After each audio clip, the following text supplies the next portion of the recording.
everyone to the, sorry, I'm a little out of sorts. Today is July 21st, 2021.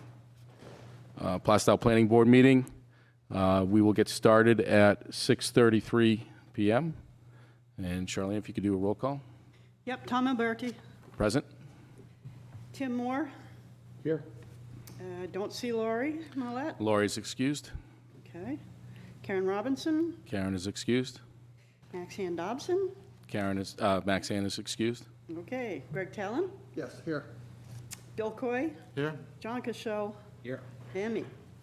We're good. Okay. So for this evening, we have 3 members present, 3 voting members. That is a quorum, so we can continue the meeting.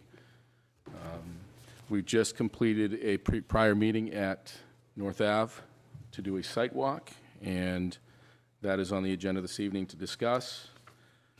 We will get started with, sorry, I've been out of town, so I'm catching up a little bit here. Usually announce the ones that they're going to be continued right at the beginning of the meeting. Have the so minutes to review. people Yeah, approve? we're gonna, quickly read. After you do the minutes. Anybody want to make a motion to approve the minutes? Any questions or corrections to be made? I'll make a motion to approve the minutes of June 16th, 2021. Second the motion. Greg Talon seconds the motion. All in favor? Aye. Aye. 3-0-0. Okay, that's approved. Okay, and we do have 2 hearings that were requested to be continued. I'll read those quickly, and we will consider the continuous requests. Continued from May 19th and June 16th, 2021. PB 21-06, the completeness of an application from J&R Realty Trust, Jeffrey Raymond, TR, for a commercial site plan that proposes to raise the existing residential structure, construct a 2-story, 1,120 square foot office building on the existing footprint. The plan further proposes a 1.5-story, 3,400 square foot, 4-unit trade business building, related drainage, landscaping, lighting, and parking. The property is located at 190 Plaistow Road, tax map 44, lot 2 in the C3 zoning district. The applicant is the property owner of record. If the application found to be complete, the planning board may immediately conduct a public hearing. This applicant has requested to continue a continuance to August 18th, 2021. And we don't need to vote on that, right, Tim? No, you just announced that it's continued to August 18th. Yep. So we will grant the requests and continue to August 18th. Mr. Chairman, it also mentioned that there will not be any further notice of that extension. Thank you, John. There will not be any further notice of that extension, correct? Correct. Of that meeting? No abutters notices. No abutters notices. Thank you. And also, we did receive some notification this morning regarding PB 21-08, the completeness of an application from Federated Realty 5 LLC, attention Jonathan Rauch, for an amended site plan that proposed to demolish an existing commercial structure and construct a new 5,150 square foot medical office structure with associated parking, drainage, and utilities. Property is located at 49 Plaistow Road, tax map 26, lot 67 in the C1 zoning district. The applicant is the property owner of record. If this application is found to be complete, the planning board may immediately conduct a public hearing. And as noted, it has been also requested to continue to the August 18th meeting, which we will grant approval for. And John, also, no more abutter notices, or will there be? No more abutters notices on that. And no additional abutters notices. Notification will be provided for that hearing as well. All right. Right. And in the interest of time, I'd like to consider PB 21-09, the completeness of an application from, I'm sorry if I say this incorrectly, Janelbin Patel, for an amended site plan to convert a general office building to a retail use with associated alterations to the parking. Property is located at 2 Main Street, tax map 24, lot 43 in the C1 zoning district. The property owner of record is AC Plaistow LLC. If the application is found to be complete, the planning board may immediately conduct the public hearing. And of note, that is the prior mortgage specialist building as you come into town. Sir, are you the representative for Yes, I am, sir. 09? 2 Main Street? Yes, sir. Okay, we just put that one up front, Okay. so you just go through my notes here. You need some time to set some things up?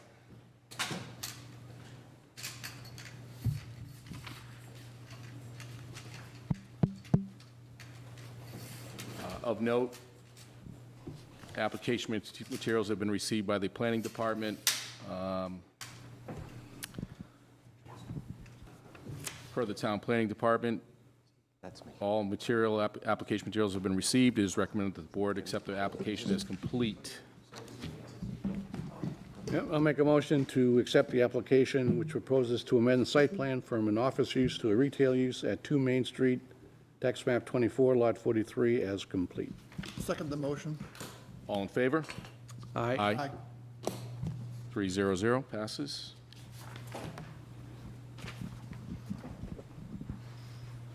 All right.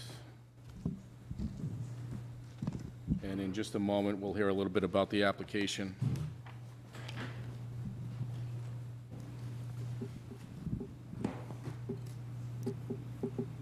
Need to open the public hearing. What's that? You need to open the public hearing on this thank you, Tim. application. And we will open the public hearing for this application. Good evening. My name is Michael Malinowski. I'm with Allen and Major Associates. We are the civil engineers and surveyors of record for the property at 2 Main Street.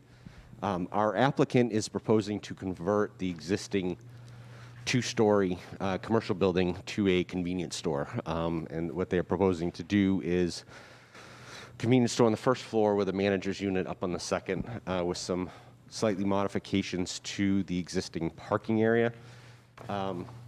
Handicapped parking currently is along Main Street. There's 2 access points. One along Main Street that is an in and out. There's currently an existing driveway on Hazeltine, which is a in only. That will be maintained, as well as the existing curb cut on Main Street. Parking for 4 spaces on the Main Street side will remain. There will be a slight shift in where the handicap parking currently is. Currently, it's on the back of the building with an existing wooden ramp that goes into the back. Based on the reconfiguration of the space, we're proposing a new ramp along the front to utilize the front entrance. As such, we are also proposing to reconstruct the existing stairs at that location as well. There's a slight shift in the parking that's adjacent to the Massachusetts state line, and what that does is it sort of widens up this area here, which allows for a full 24 feet of drive aisle for access to the 5 spaces along the back. We're also proposing to remove a portion of the pavement to increase the landscaped islands, both on the side here adjacent to Main Street, as well as what faces Plaistow Road. That is all that we have for sort of reconfiguration of the parking lot. Existing utilities will remain. Current municipal water comes from Haverhill. It's an existing on-site septic system which has capacity to service the new use. We do have some waivers that we are requesting. Most of it is regarding locations of off-site utilities, off-site septic, and some buffers, existing non-conforming buffers. Yes, sir. Are you planning any entrance whatsoever from the Hazeltine Street side, or will everything come from the Main Street entrance? There's currently an access point off of Hazeltine, which is an in-only, Okay, and we are proposing to maintain that. That's an existing approved curb cut through the DOT. and how about the entrance on Main Street? Is that going to be widened, or? No. No, it's going to remain the same? Yes, sir. Okay, thank you. Is there any plans to change the actual structure itself?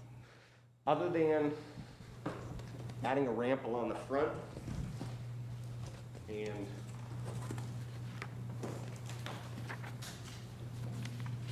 slight change in the windows along the front of the facility, that's it. So all they're doing is they're widening, so there's currently small windows here, and they're gonna make them full size, more to let light in. But that is it for structural changes to the building. All right.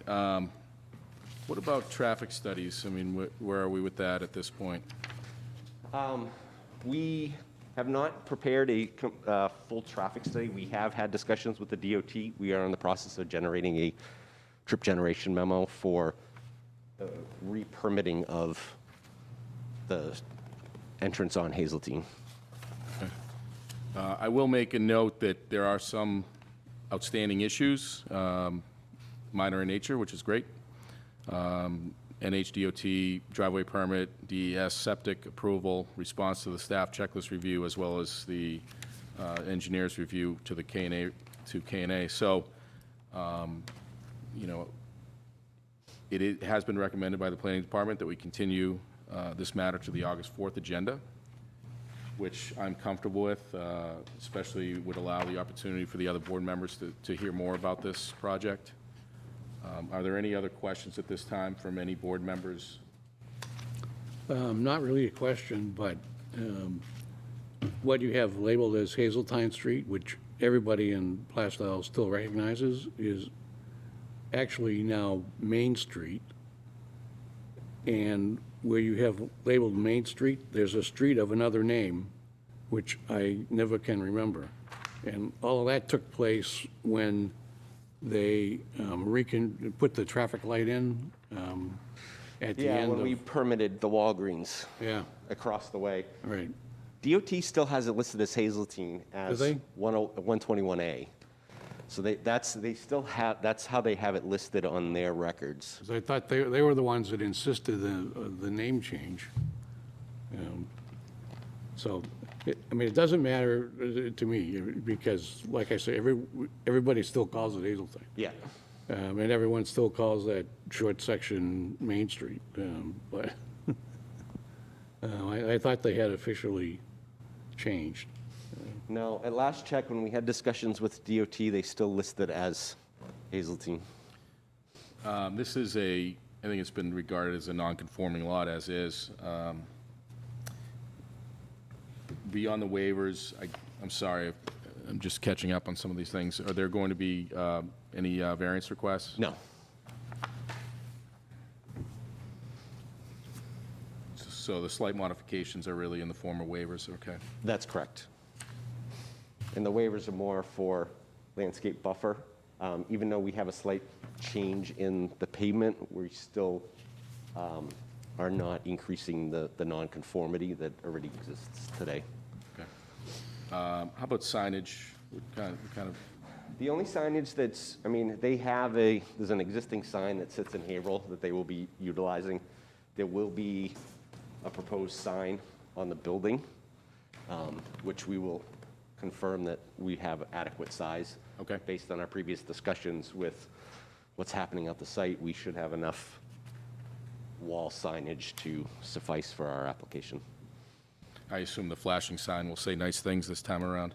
I would presume it probably will. Mr. Cashel, do you have any input or feedback before we? I don't know if we want to go over the specific waivers, and if you, ultimately, if we're going to continue this till the August 4th meeting, we may have a full board membership at that time, and if those members that are missing tonight get up to speed, you know, with this hearing, the content of this hearing, they'd be eligible to vote, you know, at the next meeting. Okay. So I don't think we really want to get into the voting on the waivers. What do you think, Tim? I don't see any advantage to doing it tonight. I mean, you can just as easily do it. If the plan was in shape such that we could approve it, then I would say, yeah, obviously we do the waivers, but as long as we have to continue, it seems to make sense to continue the waiver discussion as well. So, I just have a few questions. Yes, sir. So I know it was brought up earlier about what's going to happen to the existing building. Are you putting new siding on it, new windows? Are you changing the facade at all? I think their intent is to sort of clean up the siding. I don't know about to what scale of whether they're, but primarily what they're gonna do is keep the look as is. So any replacements of the windows would be an exact same size and sort of character of what's there now. For the next meeting, would you be able to produce a rendering of what it's going to look like, or do you have that already? Well, we have a. I we have can't an- see it. Oh, sorry, sir. You know, okay, so it's basically going to remain the It's same. basically gonna remain the same. The only thing that we are changing is the two front windows in the front. So they are small windows here. Yeah. And all they're doing is providing a full light. Yeah, and although not specifically noted as a historical site, it has historical significance to the town as the former town meeting house and whatnot. So, yeah, I think that's an interesting discussion about the character of the building. Yeah, the intent is to keep as much of the character as possible. They're looking at keeping the same window structure. They do have a couple of windows down on the first floor that they're going to keep, but more likely will block out based on interior layout of the space. So from the outside, it'll look like the traditional building, but you won't necessarily be able to see in. You get a couple of windows along that side. You'll still see the windows. They'll be covered from the inside, so you'll still get the appearance, but you won't be able to see. It'll be backs of cabinets. I think, of note is previous discussions about that property, once again, non-conforming lot, it is what it is. It is the central point of traffic congestion for the town. So I think importance will be laid upon, things like vehicle trips and traffic studies. Yep. Yeah, we will definitely have that information for you at the next hearing. But currently and based on previous discussions, we were involved in the Walgreens permitting for that, as well as the redesign of that. So we're aware of the traffic issues that are there.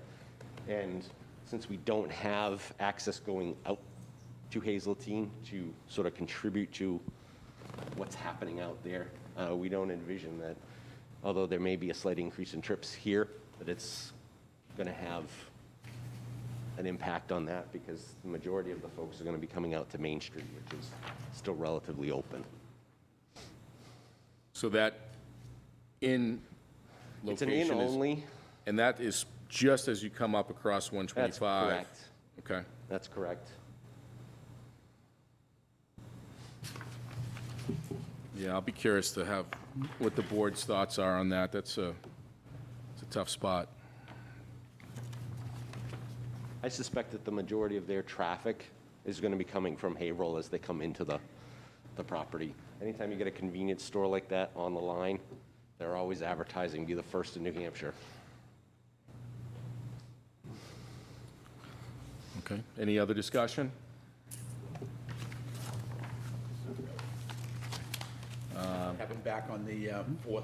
Yeah, I'm comfortable with that, so that we kind of spread things out a little bit. We don't jam up the 18th, and I'm sure there's going to be other business to consider as the year goes on. So everybody else comfortable with the August 4th Yep. date? Yeah, it's fine. That's good. Okay.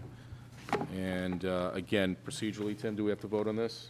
We just, No, just announce it's continued to Okay. August all right, so, 4th or whatever the date is. yep. All right, so we will, PB 21-09 is going to be continued to the August 4th, 2021 Planning Board meeting. And again, No further abutter notices? no further abutter notices will be provided. Thank you very much.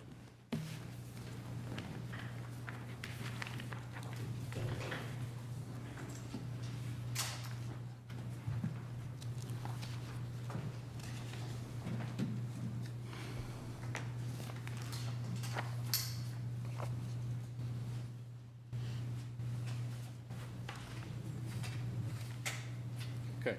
At this time, we will continue the public hearing for PB 21-07. Tim, do I have to read all this? Is that required? It's probably better too, yeah. Okay. All right. Continued PB 21-07, the completeness of an application from Brighton Drive, Inc. for the consolidation of 2 parcels, a conditional use permit, and a 14-lot residential subdivision. The plan proposes to combine the parcel known as North Ave, tax map 47, lot 003, reported to have approximately 43.39 acres and 145.69 feet frontage on North Ave, with the parcel known as 437 North Ave, tax map 36, lot 018, reported to have approximately 2 acres and 0 foot of frontage on North Ave, both in the LDR zoning district. The plan further proposes a subdivision of the resulting parcel to include 14 single-family lots fronting on 2 new public rights-of-way, Brady Circle at approximately 650 feet and Abbey Road at approximately 1,956 feet, with the related drainage and utility improvements. The applicant is also requesting a conditional use permit for a wetlands crossing. The applicant is the property owner of record for both parcels. If the application is found to be complete, the planning board may immediately conduct the public hearing.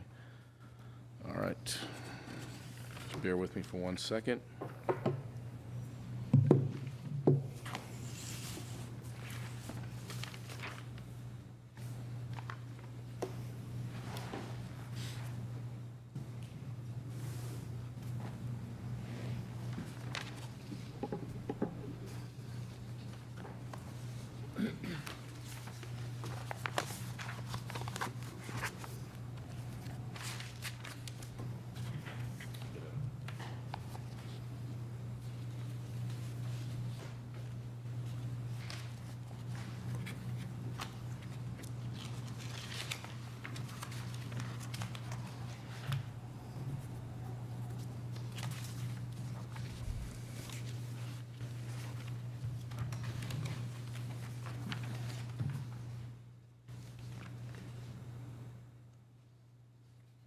All right. Trying to get this thing straightened out. My apologies, I was out of town, everybody. I just drove up this afternoon, so kind of going through some of my stuff. And I am, Tim, where are we? Which page are we on? Well, there's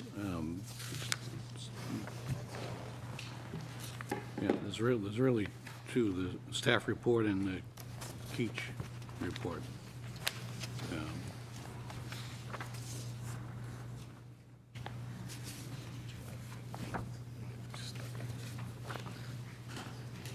So it's these 2. It's staff report and the Keach report. Is this us? Yep, that's it. Looks like it might be. Is this That's part it. of That's it.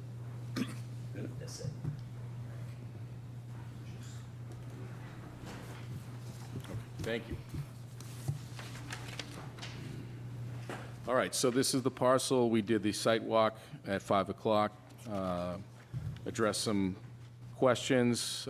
Tim, you have any other information to share at this time? Any updates on some of the outstanding issues from our prior meeting? Certainly. I've got a little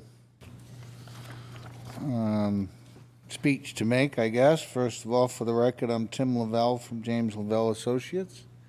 An overview of the project is just short of 44 acres. We're proposing to construct 2 roads, Abbey Road and Brady Circle, that will access 14 lots. We have a letter from Keach and Nordstrom Associates dated July 14th. We had 3 planning and design matters that were, again, very minor in nature, with the exception of number 3. We discussed number 3, which is a waiver of soil cover from 24 inches to 18 with a culvert that's designed for such. And if you noticed, Steve Keach, and Keach Nordstrom recommend that waiver. And what that is, I can show you real quickly.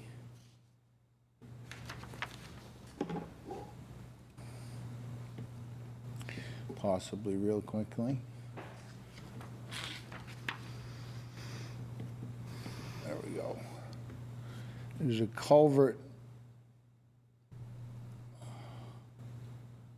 proposed right here in the front of the property, which accepts drainage down the side of the roadway, accepts drainage kind of from the abutting property that goes that way naturally now, and runs it over to a stormwater management basin, and then we'll, let it overflow into the existing, where it's going now. The reason for the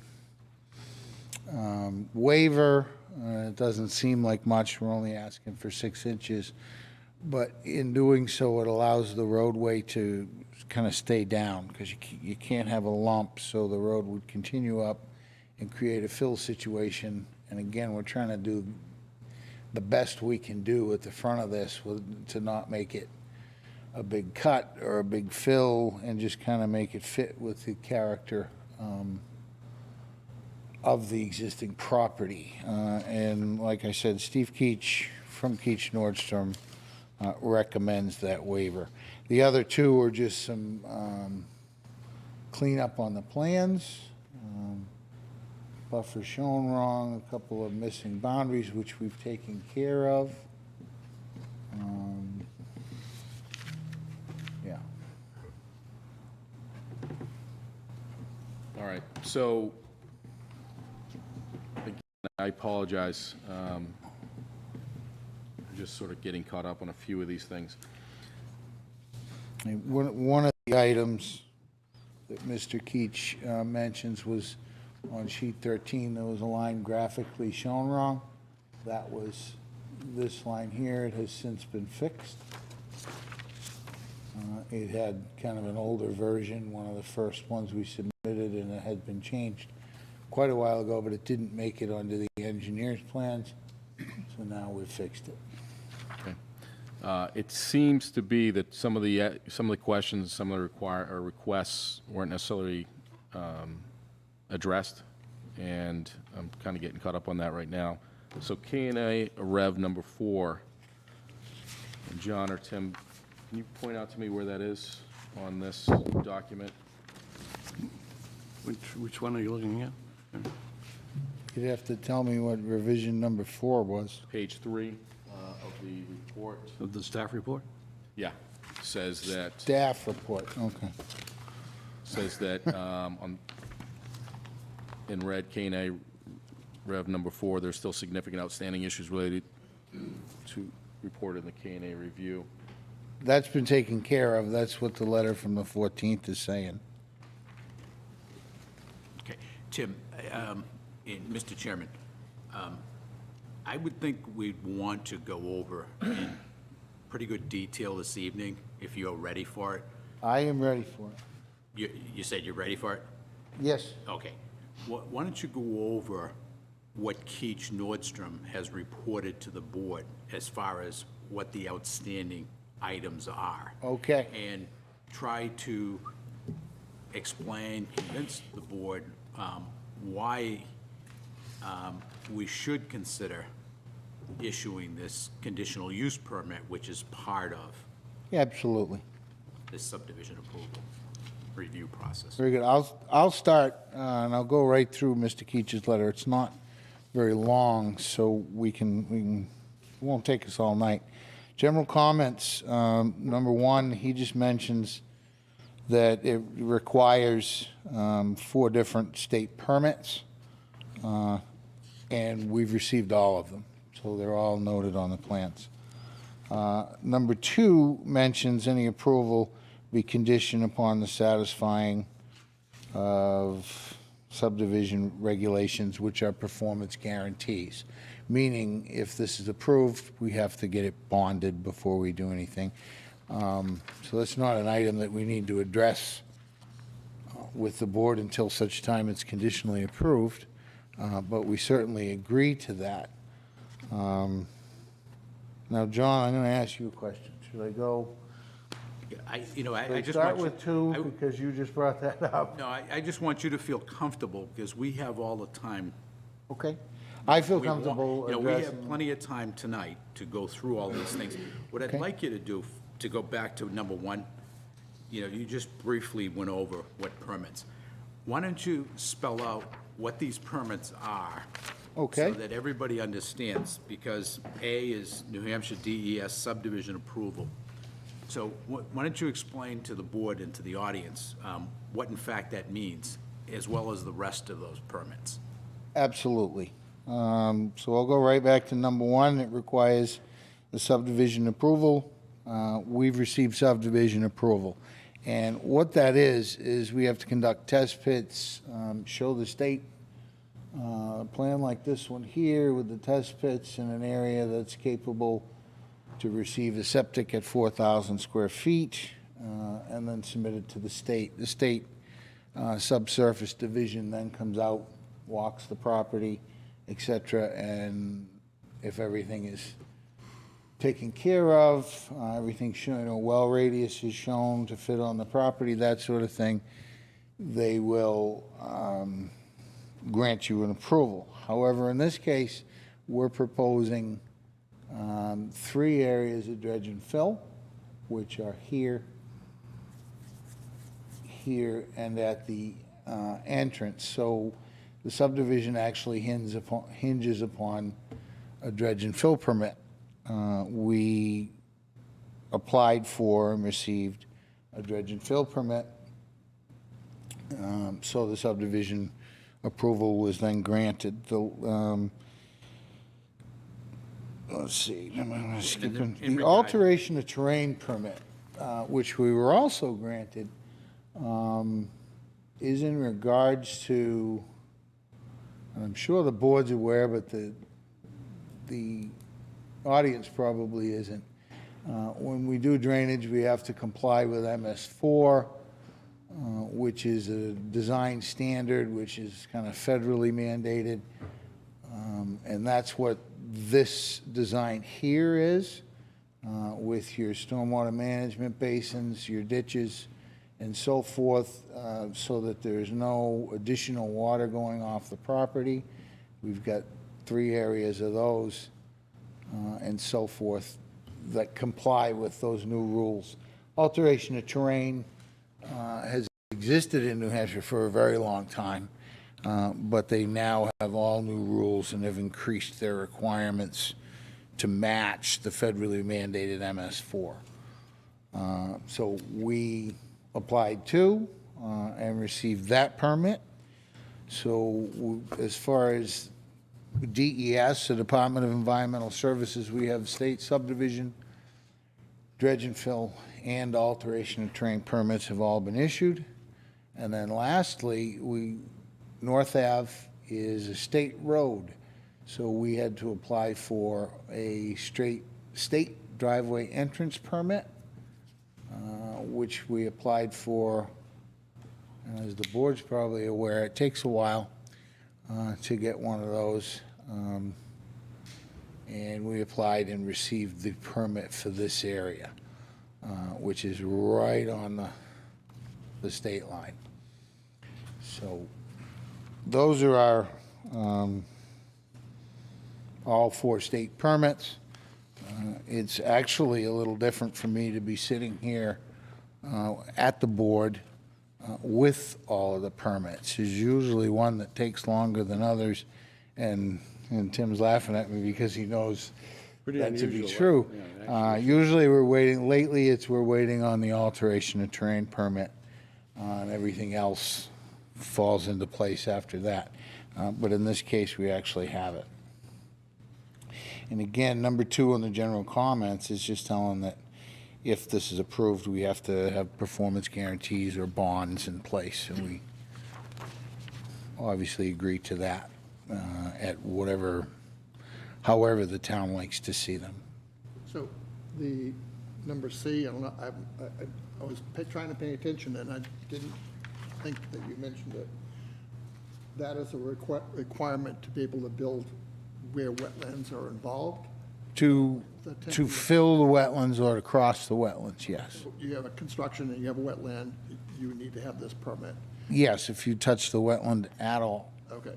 You can even build a bridge over the wetland, you still need a permit because you're changing the wetland. Okay, so that is the state coming down and making sure that you're complying with your plan. Yes. Okay.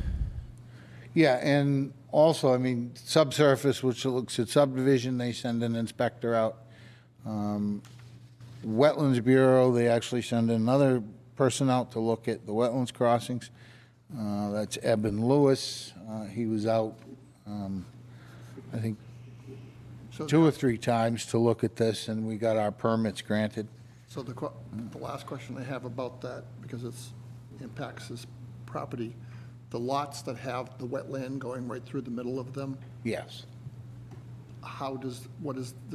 where does the state sit with that? Because basically you need a waiver for that in terms of of use, correct? We don't need a waiver from the state. No, use from the town. Yeah, where does the state sit with that? They granted us the permits to do it. So- Basically, there's a little bit of a history to this property. When we first came in, we didn't want to fill the wetlands, and we spoke to the board and said, can we get a waiver, or would you back us up on a variance request so that we didn't have to cross these wetlands and put things on the opposite side, and so forth. And the board was actually rather amenable to avoid the filling. The zoning board was not so much amenable. We were denied soundly, unanimously denied. So then we retooled it, and we designed the crossings. We met with the Conservation Commission and went over it with them, and we were given their blessing. We then submitted everything to the state for that permit, and were granted, giving the state the documentation leading up to that. So We my were understanding, granted the and you can correct me if I'm wrong, because I wasn't at the board when it was first considered, but at the time when you looked at the wetland crossings or potential variances for such, the plans were different, correct? There were more homes than just the 14 lots? No. Okay, There were only still- 14 lots, as shown here. There are maybe some minor differences, but 14 is all that was discussed. There was a previous discussion with a lot more lots, but that was all that was. We hadn't even finished all the engineering. We didn't engineer any roads on the one with the more lots. We just kind of put a sketch together, came in front of the board and said, what do you think? And as I mentioned out on the site walk, we had the opportunity to have Haverhill Sewer and Water come in. And the reason for that plan was to see if you would, the zoning board or the planning board would even consider reduced lot sizes in this zone because they would be served by municipal services. That didn't go the way we wanted it to, so we designed it to meet the 110,000 square foot upland.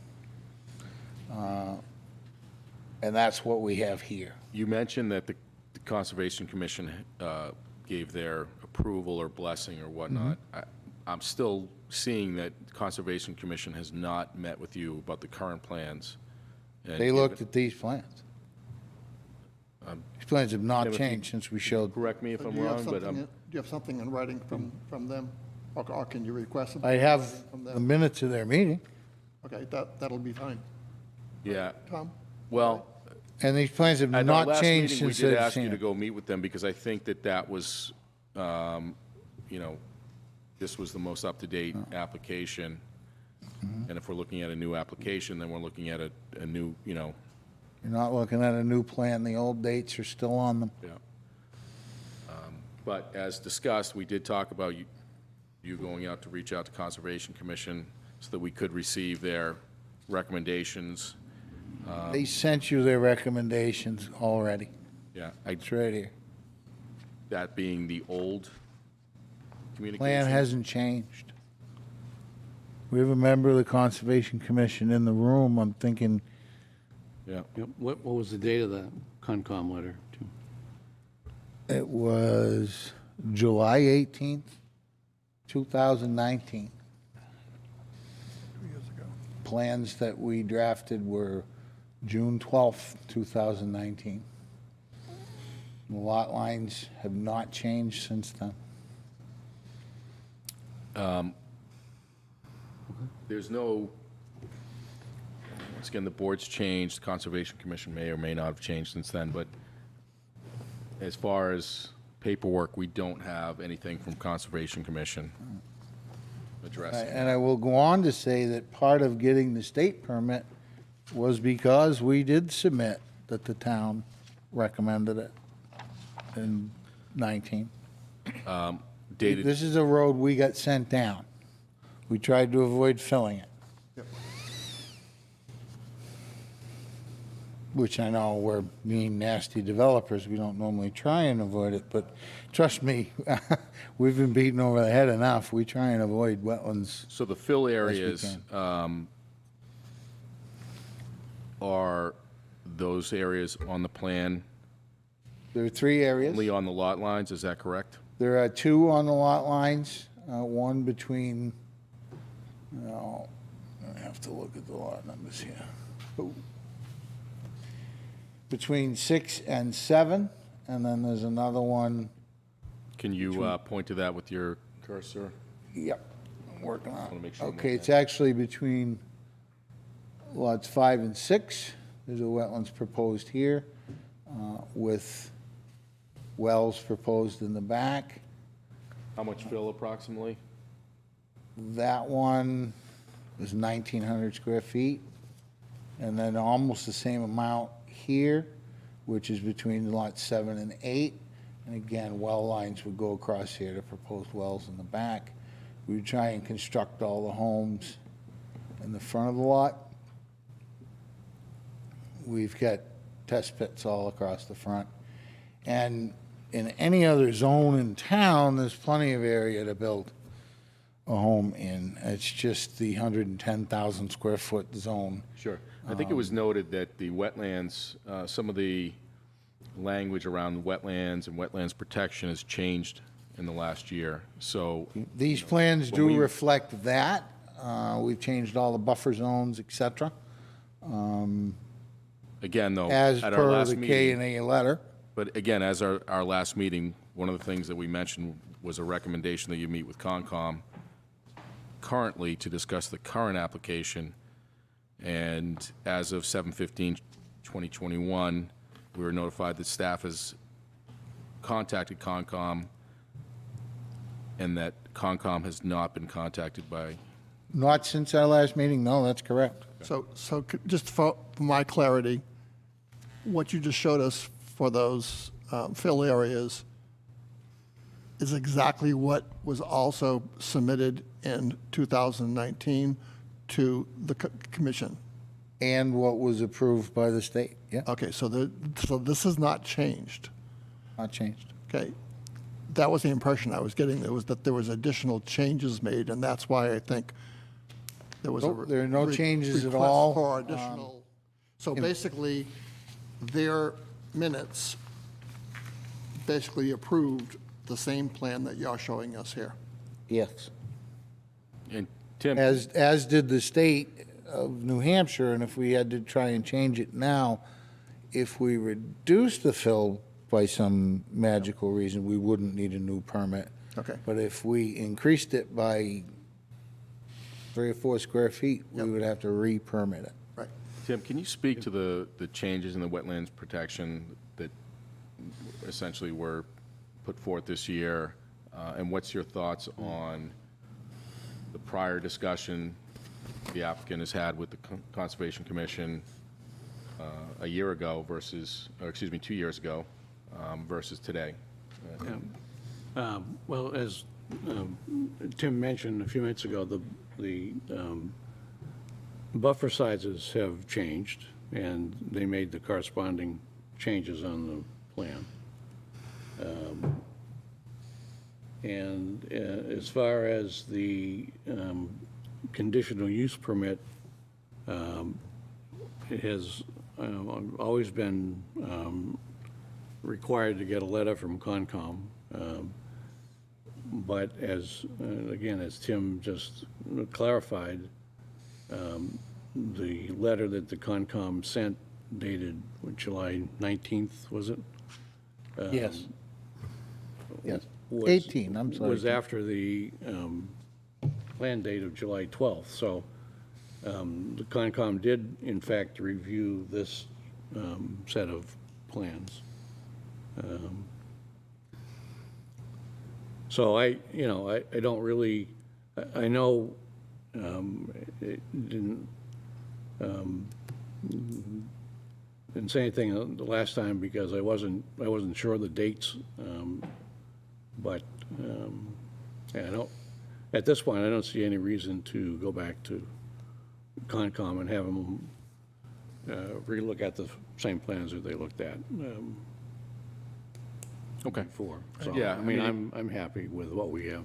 Yeah, procedurally, I want to make sure that we had this base covered. Yeah. Because if any aspect of the plan has changed in 2 years, or if any other exacerbating or, important piece of information or detail hasn't been addressed, then I think it would be important to note that a current review and current letter from Concom would be necessary. But if you're comfortable that the plans haven't changed, that there have been no other changes within wetlands requirements or anything else that would necessitate an updated review, then, Greg, how do you feel Same way as Tim does, yep, that we can accept yes. that as current? Okay. And this isn't very clear, just to kind of, I just want to say that was important that you made that we made that clarification, because I was under the impression before I asked the question that there was distinctively changes made in the plan. So that was very important. So now it basically says the past meeting with the Concom is the same plan that you have here. it is. And if you'll notice, the plans are dated 6/12 of 19. The first revision on those plans is February of 2021, which was after our first K&A letter. And then we came and saw you. And we've had, in 428 is when there was a K&A review, as well as that zoning change. I think after that meeting, we hadn't come in front of the board yet, so we were not exempt from it, so we had to add that to the plan. So we have the revision dates here, which I certainly can't see up there, but I can on the plan in front of me here. I don't know why. Oh, that one's clearer. And obviously, the last revision date we have was yesterday, which addresses the comments from Keach Nordstrom. Third fill location? The third fill was the entrance. That's right. How much fill are we looking at that? That one's small. That one's 840 square feet. All right.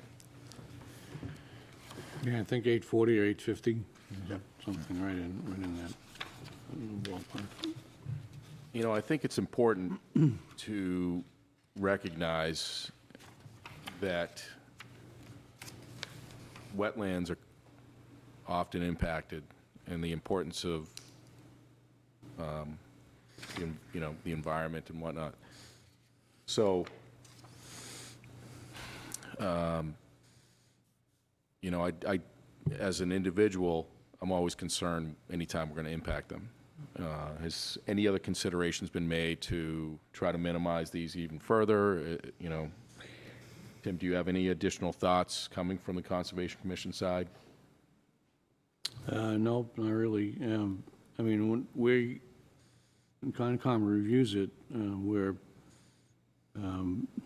interested in how it impacts the functionality of the wetland. So as long as it's not blocking the water flow, so the wetlands, the standing water may back up and flood other areas or destroy or somehow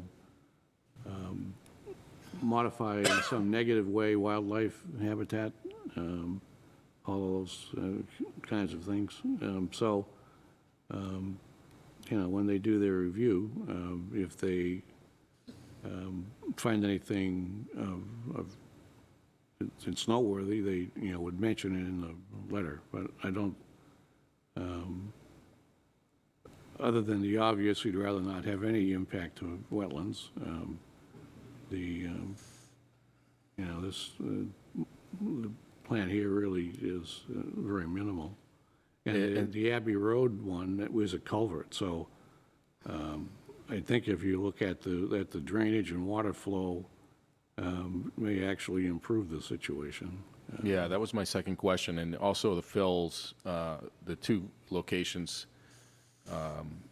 between the lots, will there be culvert Yes. underneath?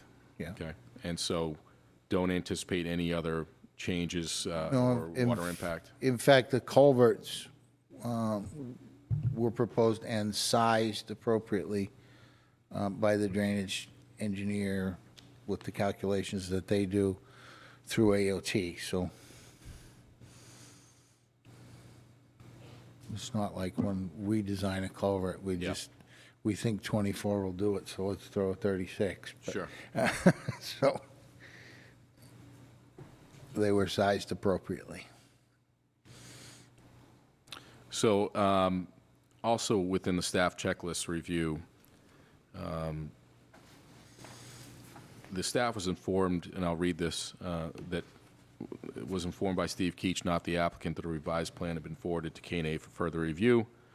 On July 8th, 2021, staff emailed the applicant's agent requesting copies of those plans in a response letter. No plans or response letter have been provided. Second request was sent on July 15th. So I guess I'm curious. I am too. I sent them to Steve and Dee at the same time, and I brought hard copies down. John, from a procedural standpoint, is that an issue in that it went to the engineer and not the planning department? That could be, And then, do we have, and so it designates that there was a revised plan. So what were the revisions, and do we have copies of those revisions? You have an electronic copy of the ones that we're looking at tonight. And you had an electronic copy of the ones the Keach Nordstrom's letter is about. And I brought down a roll of plans and 11 by 17s to Dee on that, for that set of plans. We have I the think PDF. she, I have a feeling that she thinks there's an interim set between the two. That's the only thing I can think of, and there isn't. Were there changes made to the plans? There's changes made to the plans. There were revised plans that Keach's letter is about, the letter from the 14th, were sent to Dee and Steve, and hard copies were brought down to the town hall. The ones we're looking at tonight are revised to address the three items that are on this letter, and I apologize that they're even revised, but we revised them as soon as we got Steve's letter, and then I grabbed my thumb drive and brought these down. Okay. And just for discussion purposes, you said there were 3 changes made, is that Yep. correct? And what were those The changes? 3 changes were, sheet 3, to label boundary course C10 in a manner consistent with sheet 2. So basically what had happened, and I will get there, I think there was, okay, sheet 3. Went too far.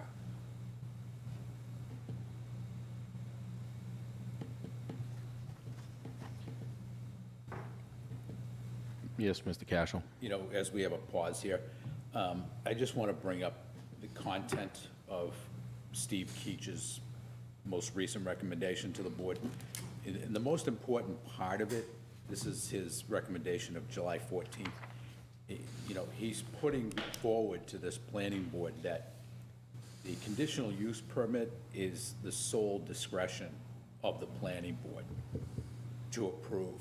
So, I think if this particular board this evening, wants to consider, the merits of this subdivision, the real question Steve Keach is asking the board is that you, the board, have to come up with a decision whether or not you support the conditional use permit provisions that are being submitted by this applicant. So you have those lots that are bifurcated by the wetland. So none of them meet the contiguous upland by themselves, except that there are certain uses allowed within the wetlands that would connect both upland sections of the lots with one another relative, in this particular case, it's providing well water from the separated upland being provided for the house lot area, the building envelope area. Is that correct, Mr. Yep. Lavelle? So that's the allowance of the law to actually create this situation where a separated upland for a proposed lot can actually be connected. And it's allowed for utility connection. That's one of the uses that the wetland impact allows for in New Hampshire. And in allowing for that, it allows that entire lot area to be considered contiguous. By being considered contiguous, then it meets the minimum lot size requirement.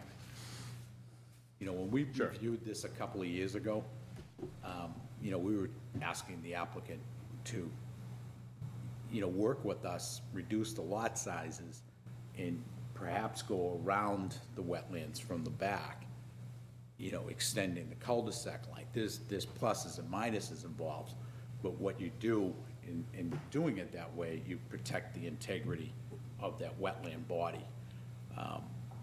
The way this is being proposed, and it is allowed to be proposed, and they got the state permits for it, but still, Steve Keach is asking this board, it's your sole discretion to approve it. You can go with the advice and recommendation of the Conservation Commission. You can go along with what the state approved, as far as subdivision approval for this development. But ultimately, it's up to this board to decide. You have the exclusive authority to vote for or not the conditional use permits relative to the wetland impacts that are proposed on this. And John, what goes into the state's consideration of that? Are they considering the impact of the wetlands, or are they simply just saying the application is, valid and? Yeah, they're going straight with what the provisions of the law Sure. provide for. And they technically Yeah. meet those provisions. But they're not necessarily saying, yeah, we're concerned about wetland impact. They're just saying, you know what, you've asked for this, you've asked for I it would appropriately. completely disagree with that. They are very much concerned with the wetland impact, and a lot of, That wasn't a statement, that was a question, so that's what. They're just very don't- much They- concerned, and they Sure. want best management practices, Yeah, but they also want the drainage calcs for the size of the culvert. They want to make sure that you've minimized the fill that you've done by putting head walls. There's a lot of things that they look at as far as the crossing goes. And again, to show that we needed to do it, we provided the information and the literature from the town and the minutes of all the meetings for them to look at that as well. And also, as Tim mentioned earlier, that, for a 44-acre piece of land with 14 lots, is a really minor amount of wetlands crossings. This is a pretty nice piece of property in the fact that we could avoid a lot of wetlands. Normally we're hitting one wetlands crossing that's more than the total on this property for something. So we've got to cross a large wet to get to Now, properties. Mr. Lavelle, could you provide for your septic system needs as well as your well water needs, not impacting the wetlands for the size lots that are on this, say, the south side? Not without a variance. Would the well fit up front and the septic system fit up front in front of that wet? The answer to that question is yes. See, this is where I fail to see we any tried. type of rational logic. Probably an oxymoron, but, you know, you can do this by law, and you can upset the wetlands, you can impact the wetlands, in order to meet the minimum lot size requirement. But you go to the ZBA, and, you know, they're not recognizing that, and they're saying no to a smaller lot, but you can do it by law, and, you know, so the environment's way better off you being able to do what you want to do south of the wetlands. And, We thought so. yeah. You know, I mean, ultimately, that's the goal that we were trying to reach for 2 years ago when we were first reviewing this. And I know you got the door shut on you from the ZBA, but, you know, it's really a hard thing to recognize that, you know, they had to have seen that you're gonna be able to do it this way, which is not the best way for the environment, because if people worked together and saw the logic of it, you know, I really get upset that they didn't go along with it. This is something that makes sense. Shrink the lot sizes down, allow you to build, you have your well capacity, you have your septic capacity, and you don't have to adversely impact the wetlands. But you come back here because they wouldn't give it to you, and you're asking this board to approve the impact of the wetlands, when this could all be avoided, you know, if people were rational. So above the wetlands, you'll be looking to put in a well Correct. and septic? Nope, just well. Well, and then utility water line to go to the front of the lot. You didn't have the proper square footage to do the well on the south side of the buffer? Square footage, correct. There is 110,000 square contiguous upland soil requirement in this zone. And the Which ZBA rejection was to consider, They said it wouldn't fit up front, even though we showed the wells up front, the house up front, the septic up front. One of these lots has 60,000 square foot contiguous soil south of the wet, as you're calling it, which is probably the best way to put it. But that wasn't big enough because the requirement's 110 contiguous. They really didn't give us even a lot of time to discuss it. We probably discussed it more than they liked. But we ultimately were, I don't know if it was unanimous. We might have had one person vote in our favor or abstain, now that I remember, sitting over there. We tried, and we just, there's plenty of room. You know what, and I want Right to here. add, too, for the board, sure. all of this, with that type of rational planning, all that becomes open space, permanent open space. It's unusable, and they don't need it. But, you know, it all becomes a big green area, It really does. associated wetland. Yeah. You know, as opposed to bothering the wetlands and, you know, just to put a well in. And because New Hampshire law allows for this type of, want to call it a loophole? I'll call it a loophole, for development of land, you know. So he's got to go this route because ZBA wouldn't allow him to go the other route. Yeah. No, I mean, if the wetlands don't exist, we don't have any issues. You've got your contiguous lots, you've got your, plenty of space to do your septic and wells. You know, I'm John, I'm with you. I mean, I look at this and say that the opportunity is there to have your septic up front, your well out front, the wetlands. And again, green space, wetlands not impacted. I'd have to, again, ZBA was before my time on this board. I don't have the decision and the other considerations in front of me. What other requirements of this, from a discussion standpoint, briefly, the well requirements don't allow them to put that up front without a variance? Is that correct? With the real lump, the bag of coal that they're dealing with is that they technically can't get a building permit on a new lot that doesn't have the minimum lot size requirement. Yeah. And then, see, the planning board has no jurisdiction to waive zoning. Nope, I agree. Yep, where I understand. But, in open space development, then we're talking about something different. That's the direction we wanted you guys to go in. Now, And if we you guys ever- appreciate that suggestion, but we wanted fee simple lots. They're gonna be, some of these lots are gonna be 5 acres, and we felt the marketing was more bang for our buck. The open space development's a little harder to sell homes in. And you yourself mentioned that even though there's lot lines running through the back of these lots up here, they're imaginary lines in the woods. That's gonna be one big piece of open space if you fly over. Yeah, I don't think. Deer don't mind. Yeah, I don't think any of us wanted to get any more ticks on us than we did while we were on the sidewalk. And Because this is very we true. would have been totally covered with them if we went out to the wetland. But you know what, I'm curious, and I haven't looked at it on an aerial. What is the characteristic of this particular wetland? Is it a standing body of water? No, Is it a vernal pool? no. So what would you describe it as? It is a poorly drained soil.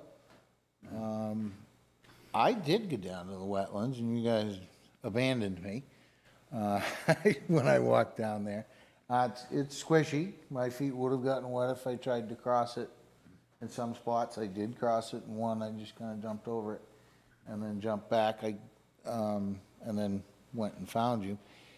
It's just an area where it gets kind of caught in here, and when, I got another question. How about, so you only need to do wells out there, right? yep, Maybe it's a temporary wetland impact. And maybe provide, I'm just thinking out loud here, maybe provide for some type of access way, a gravel access way around the back so that the property owners can maintain these wells when needed, which isn't often. would love to do that.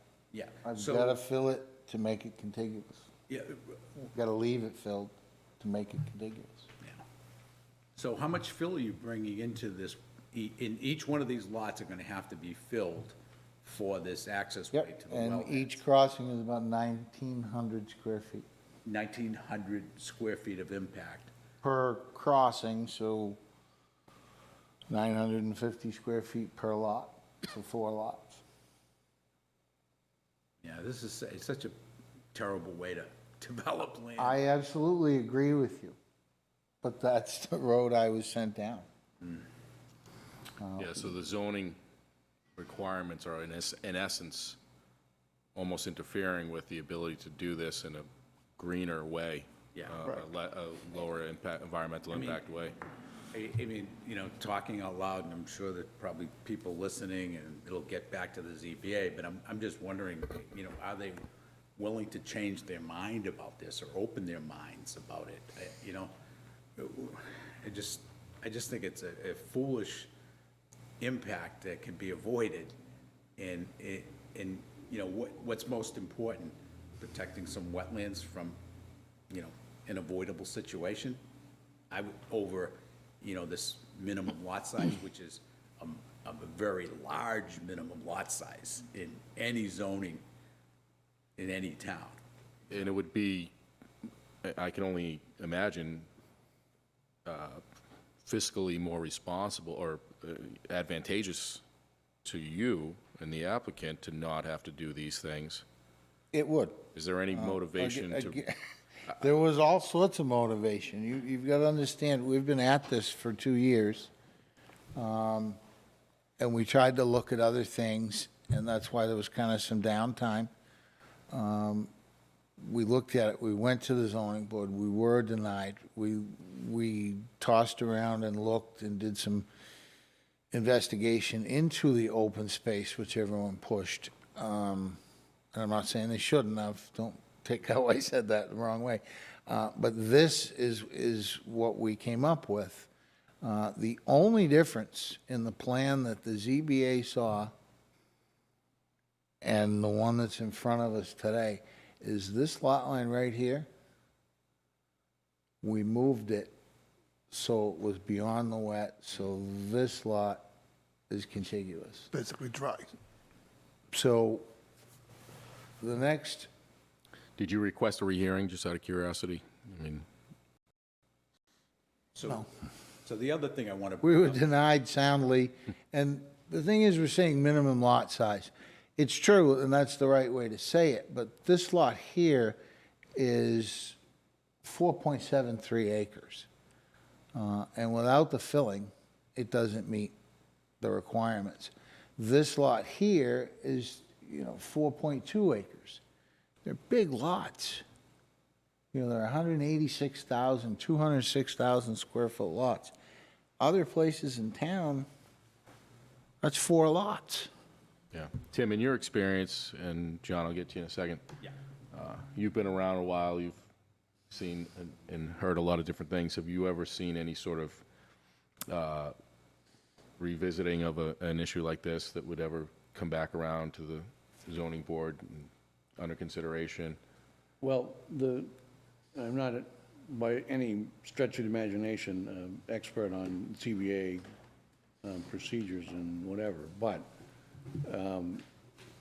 you can't just reapply to the ZBA. If you request a rehearing, it has to be because you have new evidence, something that wasn't brought to light in their original hearing, which may or may not impact their decision.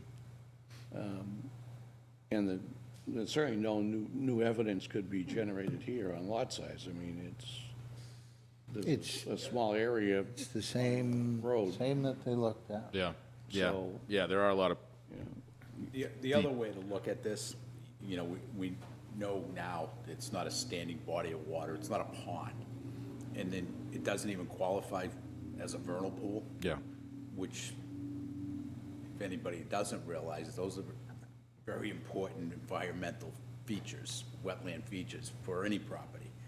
And they're rare, but they're very important in their rarity and what they provide for. So you have this wetland depression.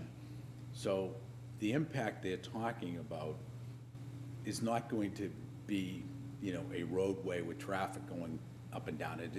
It's a road, it's a fill that's brought in, it's utilized to access the well, which would be accessed maybe once every couple of years, maybe once every year, whatever. So there's minimal physical impact with the wetland.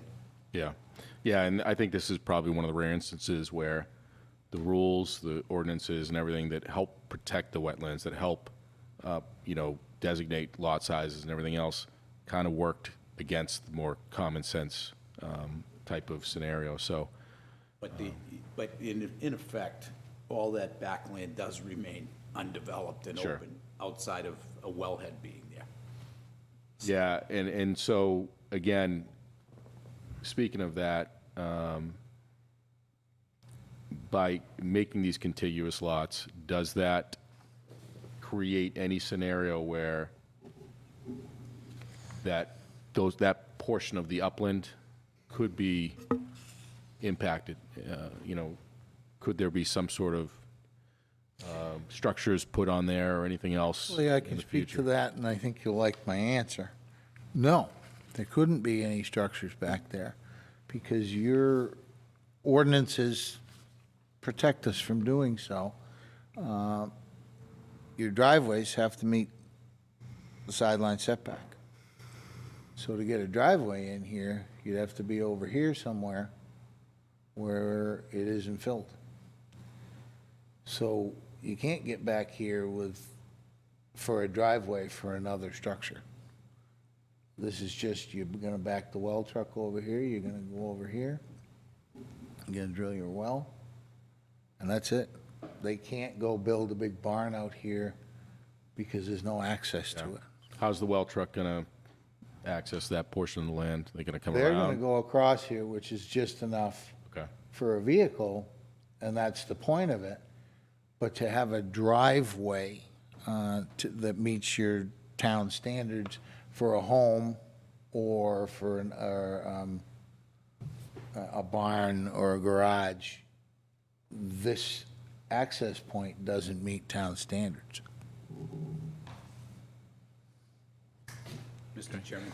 Yes. Yeah, the reason why I brought all of this up and, all of these if, ands, or buts, or whatever, is just to make sure that everybody realizes, what is involved with this. And it is one of those kind of dilemma issues. There's a better way to do it. They tried, it didn't work. Sure. If it was a real standing wetland body, would be, everybody would really be up in arms about disturbing it, but, Yep. Then the other thing is, we may want to go from this to this roadway layout as a suggestion, and, what can be done to improve the situation of that roadway location today as they're proposing, and what it could be done to accommodate, better relations. You're talking about the entrance? Yeah. No, I agree that these were the two, I think, more pressing or more important discussions that we had, both at the site, at our initial meeting, today at the site walk, and, unless anybody else on the board has any other questions about the wetlands commentary, I think we've kind of, One very quick question. So Tim, you mentioned that when you went out there, there was water, from your boot. We've had a tremendous amount of water this month. So could you talk about that area last year or in a more normal period of time? Last year, because we were in a drought situation similar to how we were up to 4 weeks ago. Yep. You'd walk right through it. Okay, it would be no problem at all. Yeah, and the reason I had brought those plans up, and then I jumped back to the entrance, we've got the soil types mapped out, and, there are 511, which is poorly drained. Standing water is a 6 soil. And then this end of it, the soil line is here, it changes to a 411, which isn't always jurisdictional wetlands. Yeah. In this case, it was, and that was flagged as so, but that's how he mapped the end of this. So, again, that's what I screwed something up. That's what we looked at as, again, for where we wanted to cross. Yep. Because we were able to do the second well crossing in the 411 rather than the 511. And it's hard to explain jurisdictional wetlands versus, they're both poorly drained soils. Normally a 411 doesn't have the plant life that would kind of throw it over, because you need 3 things for wetlands. You need soils, plant life, and then actually, I just lost the word. Basically, you have to see that water's been there. Right. The soils and plant life sometimes can be on the top of the hill and there's no water. And in this case, it had all 3, yet it was not quite, as wet as the other. That's also one of those type areas that last year, you would have told me I was nuts that that was wet. Right now, you'd probably go in there and go, well, maybe, Yeah. but it's, So can I assume It's a well. the largest area that may hold some water is that sort of, I can't see the lots here, but, you know, where it expands out? Yeah. Right here? Yeah. And in that area, is it any standing water whatsoever, or is it more? there didn't mud? seem to be today. There was a few, you know, I say that there was no large, big thing of water. Was there a little pocket here and a little pocket there and a little deep Yeah. between the pit and mound? Yes. But I walked out here, and when everybody went down here, I crossed the wet and then came back across the wet and came over here, so, and I'm wearing, Greg, it's been It's a lot of vegetation. extraordinarily wet, and if we're and gonna I'm see wearing water- sneakers. And they're not wet. But the only reason I crossed is because I knew I could do it without getting wet. Any other commentary from the board? Cameron, you? No, I mean, I'm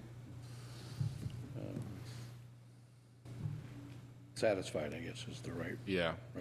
word. You know, considering your wealth of experience and your role with the Concom, I think that that's, you know, an important piece to hear your opinion and thoughts on it.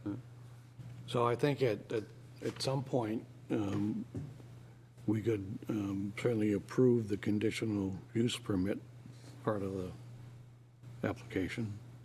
Okay. Yeah, is that, Well, I mean, we should finish up with the driveway because there is that conditional use permit at the Abbey Road entrance Sure. off North Ave. yeah, as noted, this was the sort of second thing that I think a lot of questions came up, some feedback from abutters. We were all trying to think about what would be best for you, for the abutters, you know, everything else that is involved in this. It's really a tight little alley there. So if you look at some of the plans, as we had mentioned, it looks a little bit different on this screen. It comes in as straight, flares out towards the road. Some of the other plans actually make it look like this a little bit Well, more. they so- make it look like that because on this plan, because this is a construction plan, Yeah, the property line, which is way out here, way off the road, sure. Zoom in on that.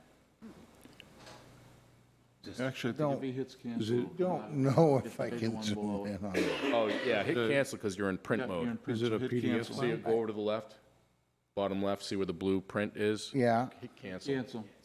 You, oh, is that what I did? yeah, there you go. Okay, so now,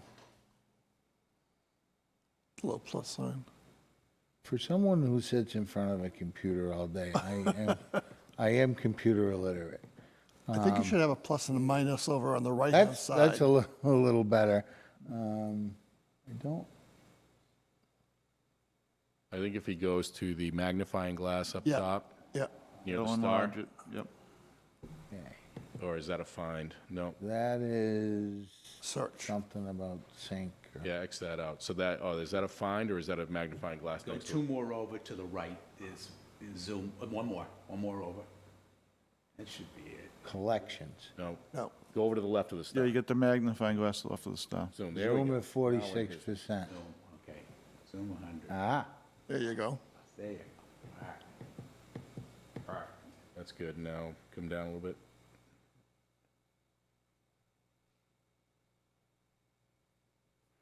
Where's Dean when you need him? yeah. Just want to Scroll scroll it down. down. Just go the other way. Go the other way. There you go. There we go. So, actually probably went a little too far. Here we go. So the property line is out here. So it looks like we're flaring the roadway towards Mr. Davis. But what we had done is we came down to where our frontage point ends. And we started our traditional flare. And we came in there. We can't move it any further south because we'll be on someone else's property. You're effectively starting the entrance just as you cross the borderline, correct? Absolutely, right on the Haverhill town line is where we start our flare and come in. So this side here is as far south as we can get it. Now, the road isn't perfectly 90 degrees off of North Ave, because that would be over here somewhere. We can't do that. So we've, Can I just point out something real quick? This might help out sure you can. the bridge thing, but I don't think anybody has any problems down here because the existing driveway is way over here. I think where you really end up with a problem is up there, just before the road bends. To the corner of the property. Can you pull this roadway? Can you design this roadway so you're pulling it away from where you have it designed now? It's not out at the road intersection. It's up at the far end of the abutter's driveway.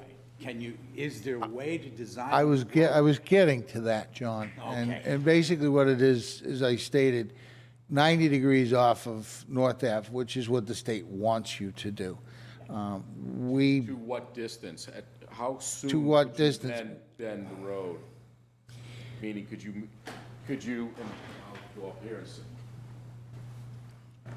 Could you come in and then start moving this way instead of continuing that way? How far from here to? we could probably start turning somewhere in here. I believe you have to have, let's see, where's 0? So it actually, the soonest we could do it is you have a design requirement between curbs or from intersections, that's 250 feet. So we are actually doing that. You start turning at the minimum? You can't. Yeah, I mean, because what they have, now, I think it's 250 feet between curves, and 0's out on the other side of the road. So when you look at this 200, it's a little less than 200 feet in. So when we get out here to where it starts to curve, which is somewhere in here, that's at the minimum. That is. But even if you do curve sooner, you'd be can't- you'd be going over the property line. Isn't that dotted line? No, this is all our property Well, that's all here. your property? Yeah, You mentioned the dotted line as the property line for the next, I think this one is the solid line right here. no. This is the property line here. Okay, That's the south side of it. okay. On this picture. You see the dotted line underneath the road?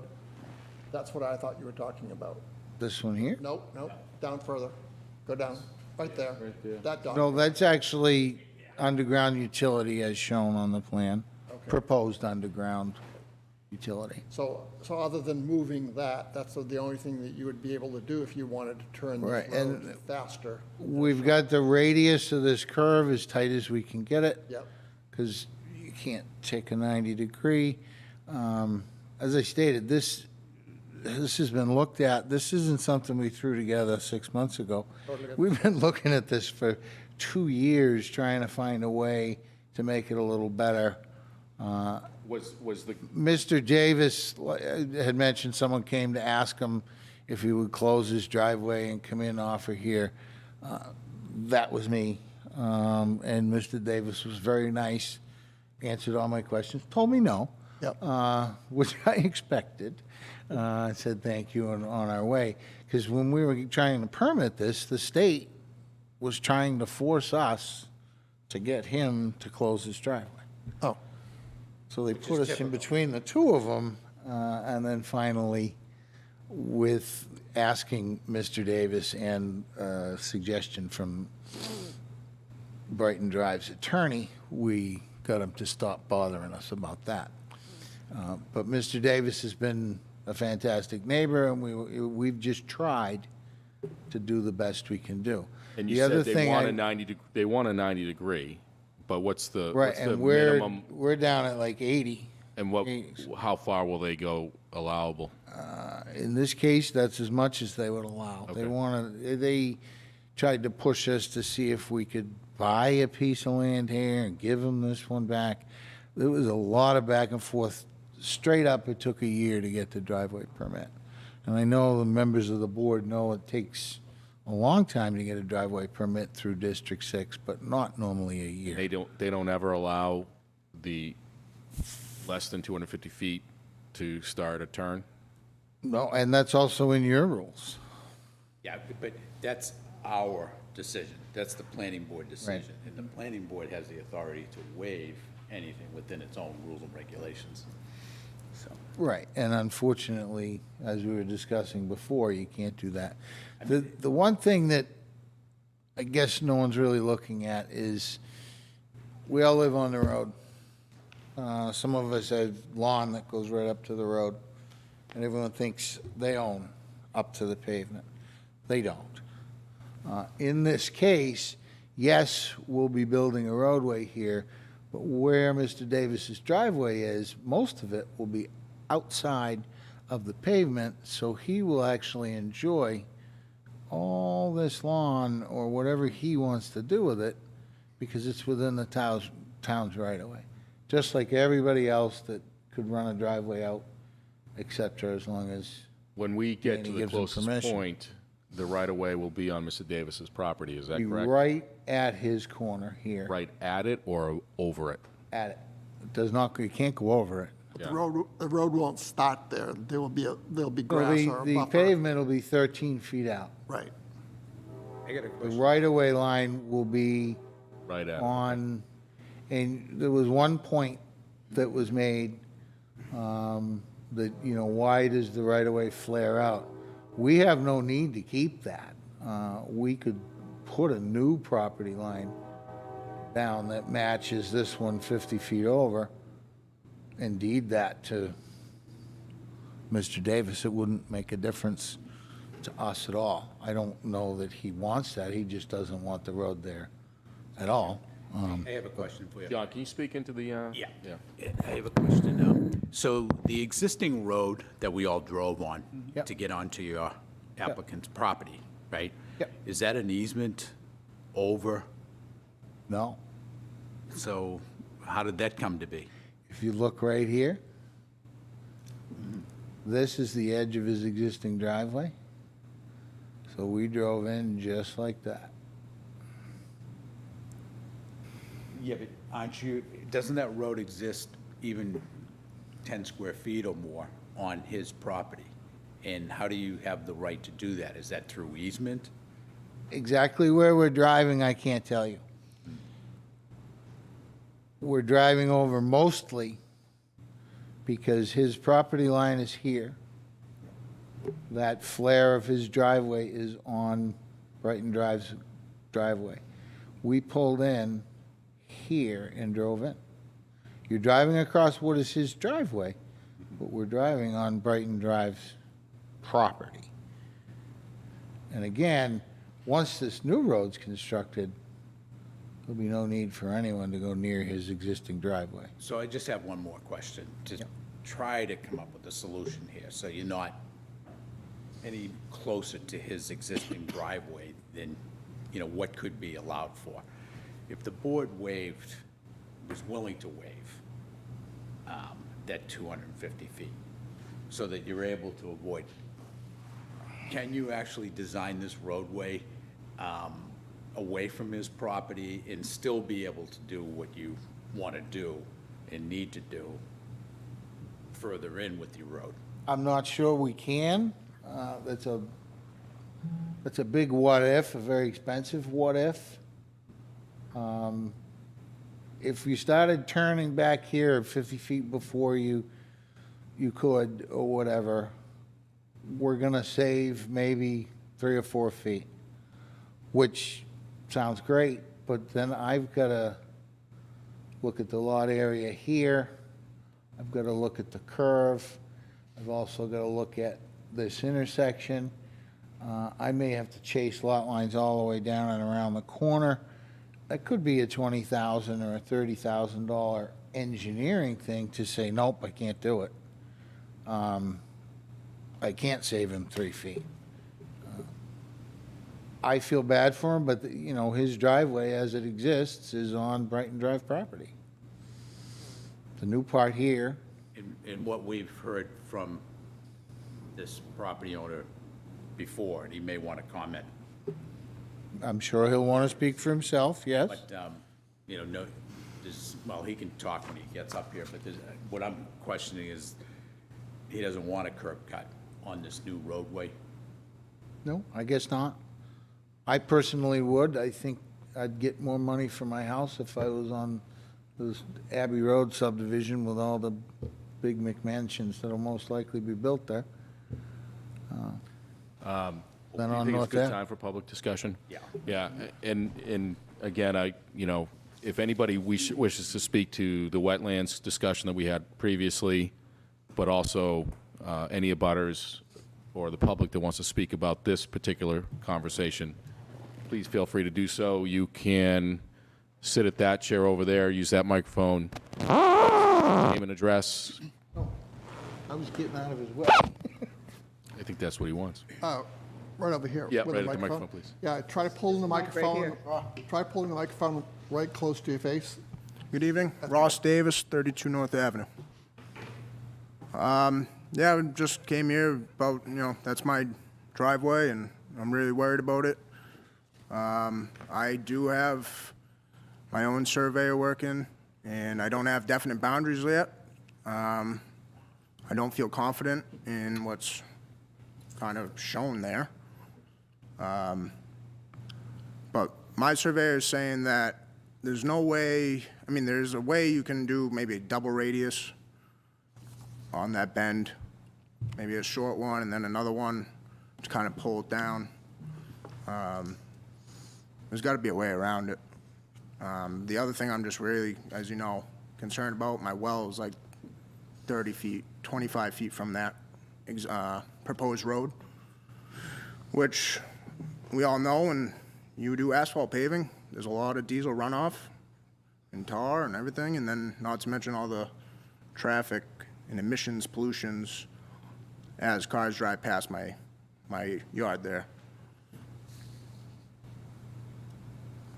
So I'm just fearful for my well, and the other thing is headlights. You got you probably got 30 to 60 cars living in that development. Every one of them, when it leaves, is going to shine its headlights right into my yard, right into my house, right into the living room, kitchen. So I would like maybe a permanent structure, a fence, maybe, block the headlights if you can't change the angle of the road. There's a lot going into this turn right behind my house, so I'd like to see if we can come to agreement. Did you consider any aspect of coming off of this road for your driveway versus North Ave? I did, but, you know, one, I probably have to change my address, and then the other thing is, I drive a lot of trucks and trailers. Now you're talking a three-point turn just to get in my driveway. So I like my long, straight driveway, flare end. I want to go southbound, I come out the left side. I want to go northbound, I come out the right side. And it gives me plenty of, you know, plenty of space up top to turn around. And if I put my driveway off the Abbey Road, then I'm going to have to drive past my yard to back into it with trailers and stuff. And that would probably destroy your road, because I drive 80,000-pound trucks.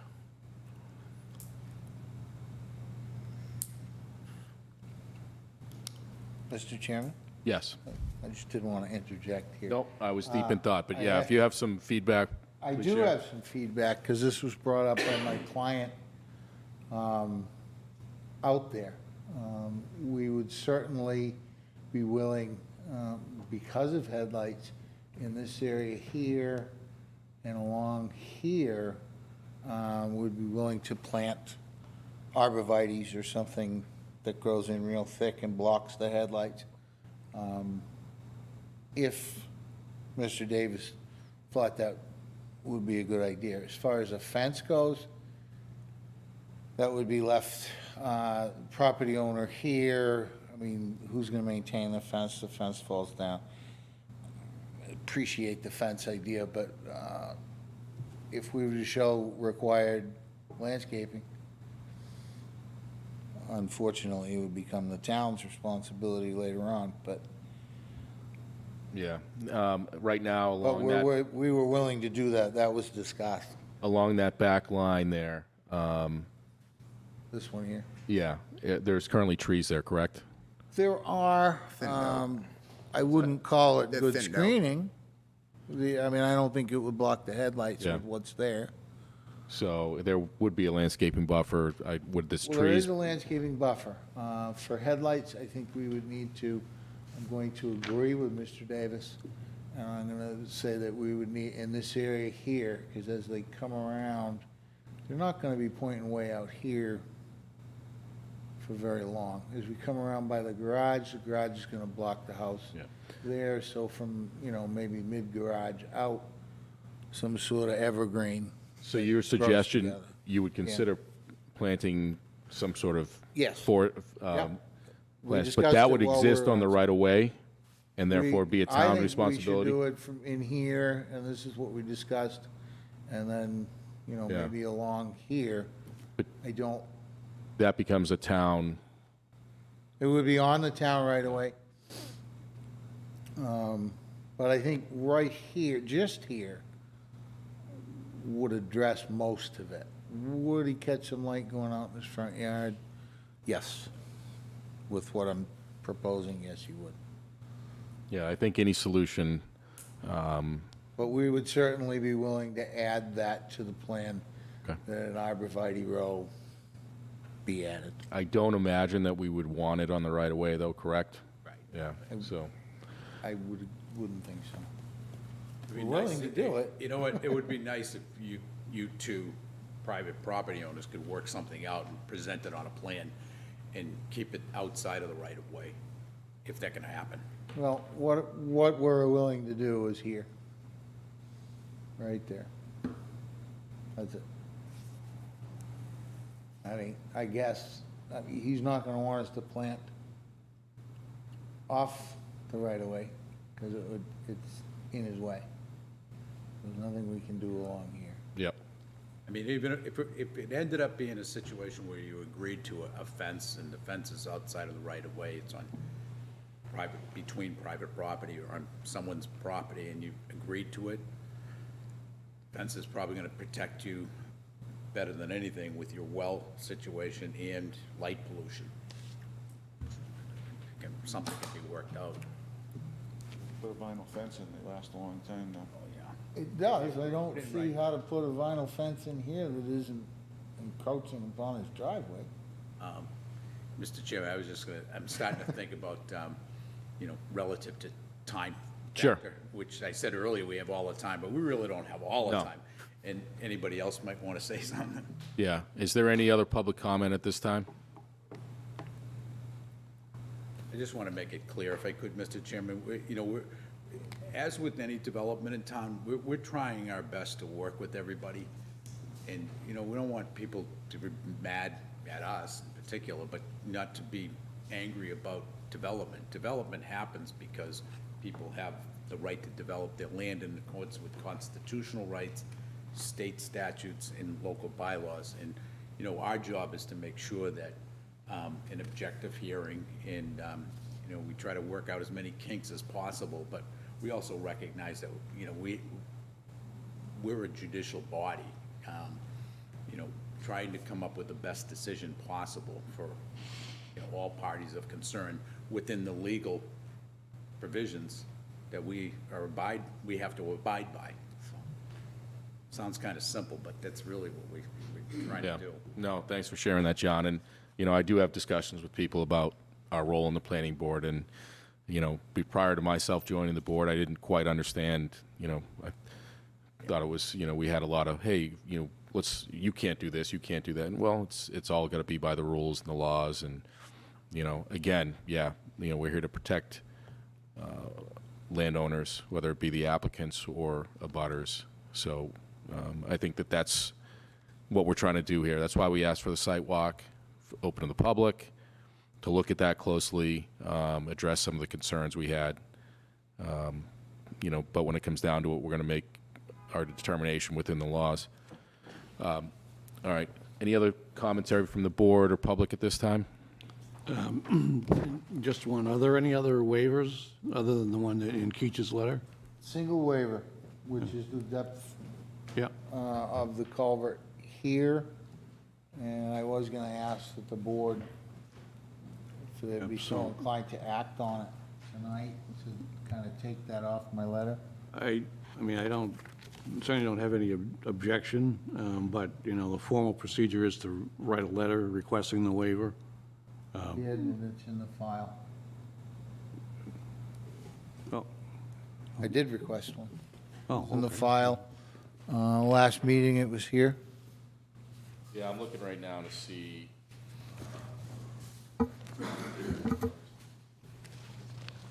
I don't think that we thought we were going to get this far, but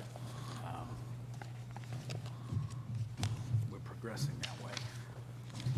I do have one question, and it's more directed at John. Yeah. Anybody else? I'm looking at the staff report, and it's reference CKNA Rev number 4, and I'm trying to figure out what that is.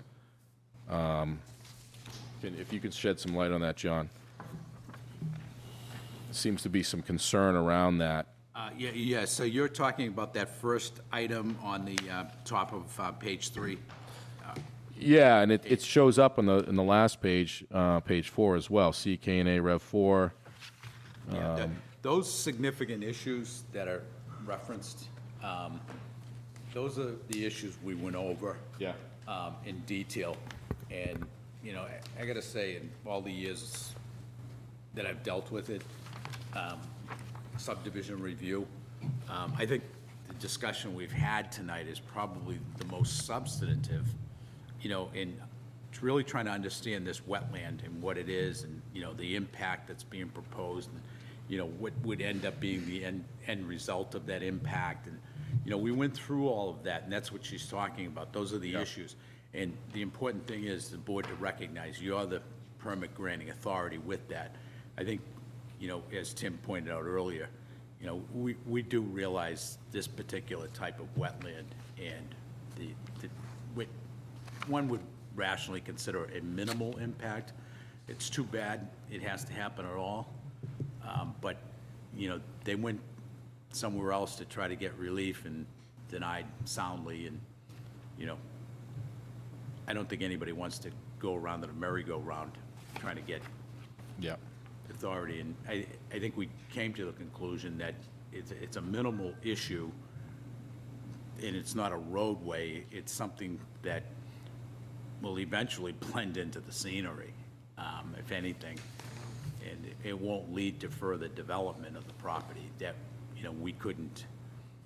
we're not anticipating. Yeah. And I just want to make sure that, you're comfortable with that a revised plan was submitted and that we've got the proper documentation for that, and that, Yeah. is there a revision that we don't have in front of us Well, what I that, would- that we're not addressing something that we should be, Yeah, what I would suggest, we made, I think, a tremendous amount of progress Yeah. tonight. And I think if we agreed to continue this one more evening, and the applicant revise the plans accordingly, and they may have some site features Sure. changing relative to that driveway issue, and he can finalize this plan, and we'll have the waivers in front of us, and, the conditional use permit, everything would be ready to go. That's my suggestion, but if you guys want to do anything more than that tonight, that's your prerogative. No, I think that that's, again, like you said, we made progress. I think that the members of this board tonight found some satisfaction with your review. Site walk was informative. And, at this point, we've got some minor things that need to be fixed, from my understanding. Planning design matters. Yeah, you know, they're very minor. Yeah, too. very minor. And if we wanted to come back on the 4th, or Yes. is that too early?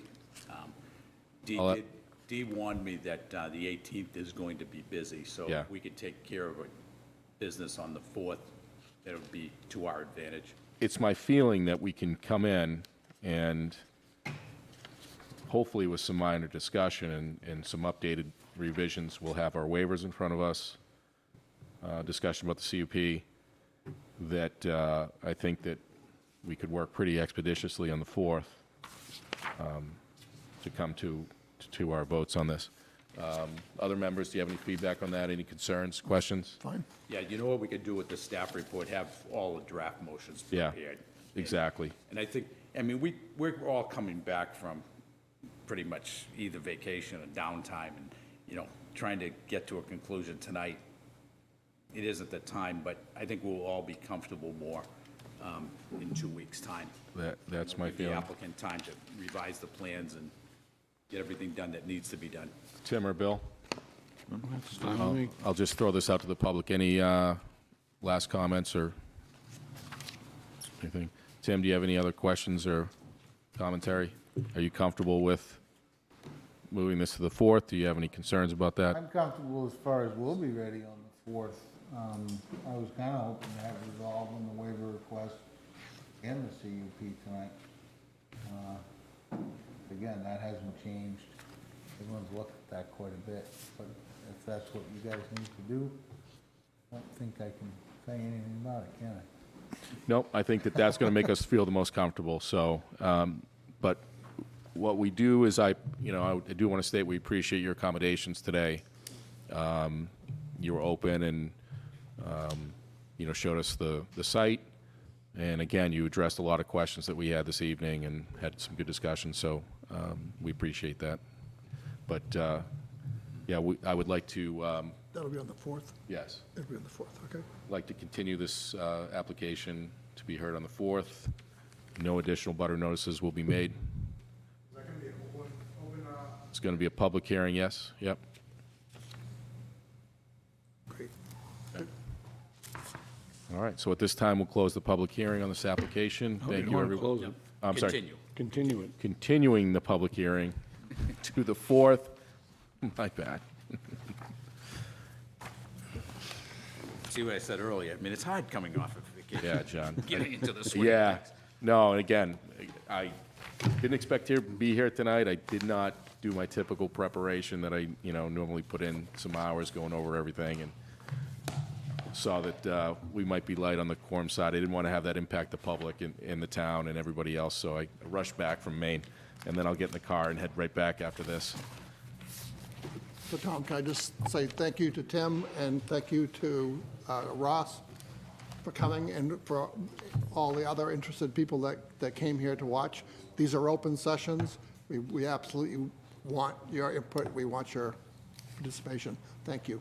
And thanks for getting the ticks off of me. I Yeah. really appreciate that. Thanks, everyone. I'm not gonna get one of these things. All right.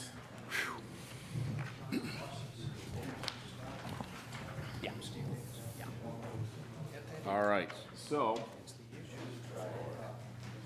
If he changes it, it impacts the 110,000 up in the area of that lot corner.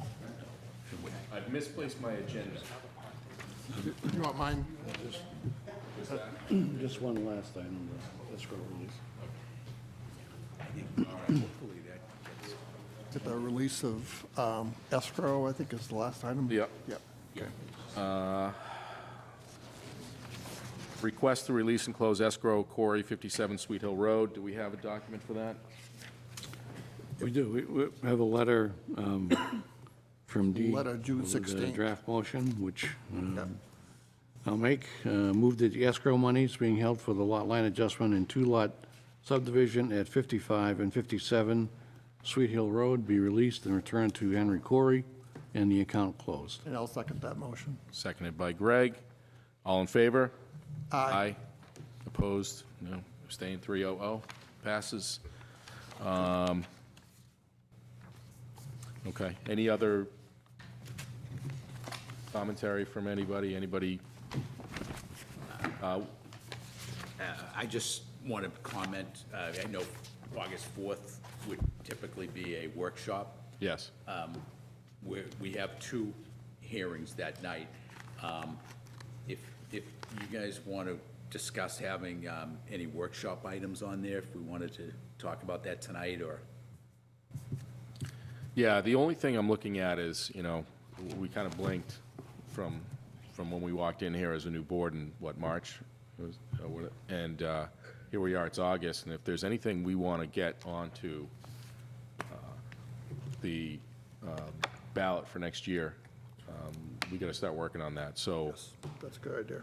you know, that's kind of my thought is there that one or two very important things that we need to get working on workshop-wise? We did some preliminary work and, you know, discussions around the master plan, and we looked at that, but, you know, obviously we want to continue doing that.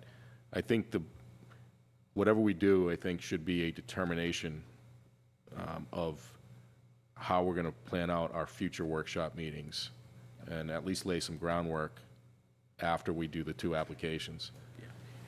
You know, I do want to comment that, you know, last year was that anomaly year, and we got through it, right? There was a lot of pent-up demand that was put off because of everybody's schedule. We're getting into a situation now where there's a lot of projects that are coming our way, that plans are going to be submitted pretty quickly. And I do want to warn you about the 18th. You know, we do have a big project coming in for the initial public hearing. You know, and again, it's the initial public hearing. It's acceptance of the application and going from there. But that's the 300,000 square foot development off of 125 in the industrial zone. But, you know, that's a big project, and, you know, we're going to be having our hands full reviewing that, but there are other projects too. And what I'm ultimately getting at is that we had a lot of time in the last few years to actually do workshop stuff. I think we're getting into an economic development dominated planning, planning board era. And I've been through those a lot, and they do consume most of the energy and activity and time of a planning board. And I think that's what we're getting into right now. Yeah, and I had some discussion. Obviously, July is the toughest month for everybody. And so I had some discussion after the last meeting with yourself and Dee about trying to plan appropriately, right? There's certain timelines and everything, legal requirements on hearings. But if we look at the fact that we do effectively have 2 meetings a month, you know, perhaps we can, you know, we've already continued a couple of hearings to the 4th. So we know that we've already started to take up some workshop time. Whatever's within our legal requirements or allowable, you know, things that we can do, yeah, I think we're going to have to look at workshop meetings and understand that we're going to be hearing applications. If we do it right, maybe we minimize the amount of time that's going to be involved in the application, and we can move into some workshop discussions as well without taking 3 hours. And everybody should realize, we got a really good zoning ordinance. We have a real good set of subdivision regulations. You know, so whatever does come our way, it's uses that are allowed in the particular zoning district. It's number one thing to recognize. And, you know, there are density provisions in place and everything else. So all the ingredients are there for us to handle whatever development proposals come our way. You know, it's just that may end up becoming a strong priority for us to keep up with. Yep. Yeah. Like I said, if we can look at our schedules and try to avoid the big hit, you know, the 3+ hour meeting where we're all losing, you know, our wits. You know what I typically, the trick, I think, is every hearing that we don't come to a conclusion on, you have to send it out a month, you know, so that every project we're dealing with has a 30-day window of all the work that needs to be done in between, so that it fits into a proper staff report scheduling, that all these people usually need a month to get their, you know, their corrections made. And still, a lot of times a month isn't long enough either. I mean, a lot of times it just isn't. Sure. So if you're going to continue with a good progression of activity in final action, you need that 30-day window. So to just extend it out 2 weeks, it works like we did tonight, because these two particular projects will work for that. But typically, it's a month out, a month out, a month out. Yeah. So you're hop skipping over from the previous, and we're probably gonna be busy every other week with projects anyway. Yeah, we put North Ave to the 4th, and we put 2 Main Street. 2 Main Street. 09 to the 20, to the 4th as well, yeah. That's gonna help us tremendously with the 18th. Yeah. You know, Okay. we won't be getting out of here at midnight on the 18th.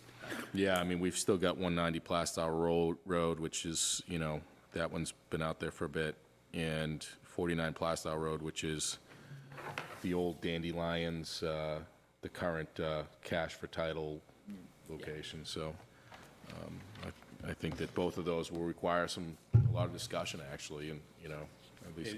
You know, yeah, a lot of discussion. You know, we're probably gonna have to become more comfortable with this whole permitting process application, seeing all these public hearings, you know. See it coming. What do you mean? You mean that we're going to be busy and having full meetings? Is that what you're saying? Yeah, full meetings, and, you know, just, it's going to be a big change compared to the last few years. Tim, I mean, you've been around a long time. You've been through those busy years and then the not-so-busy years. How long has it not been so busy in Plaistow? I would say we haven't really been busy in, gosh, 10 years. Yeah. It's been a long time, and when we were busy, not unusual to be here 2 meetings a month until 10:30, 11 o'clock. Yeah. I suppose occasionally one might have run after midnight, but that was pretty rare. Yeah, no, I think that we still want to look at our, you know, But, again, I think that as time goes on, we become less effective at what we're doing and agitated and hangry and everything, so we'll have I to see mean, what we want to do on time. The advantage, you know, that we have, I mean, everyone's gained a little more experience, you know, so you're able to look at plans a little more quickly and, you know, answer some of the questions yourself, so there's not, you know, there's not as many questions, which is not to say should hold back if you have one, but, Yeah, you know, after you looked at a few plans, some things become I think a little more obvious. So Tom, are you suggesting that we put our workshops, or schedule some workshops that are not on the 1st and 3rd? A separate day? Well, I mean, I think when it comes to crunch time in December, when you've got to get zoning ready for the town warrant, Yep. you're going to have probably site plan hearings on the first Wednesday, and you're going to have workshop items, might typically be workshop items on the third Wednesday, because you've got to, you got to keep rolling along, as they say. yeah. So- My hope is that we can Can't get continue too to have hung our 2 hearings and squeeze in workshop stuff so that we don't lose sight of that. And as Tim was just saying, it may mean that if the first, for whatever reason, if the first meeting of the month is heavier on applications and we run out of time, then maybe we can squeeze in, a half-hour workshop discussion in the application meeting, second. we just have to be cognizant of these months that are Yeah. coming. Yeah. They happen so fast, and, you just gotta be ready with any state statutes that pass that we have to adopt as zoning ordinances and stuff like that.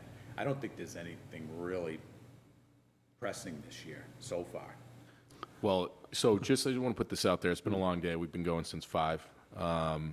And like I said, my wife's at the beach, just asking me why I joined the planning board again. So, Time to go.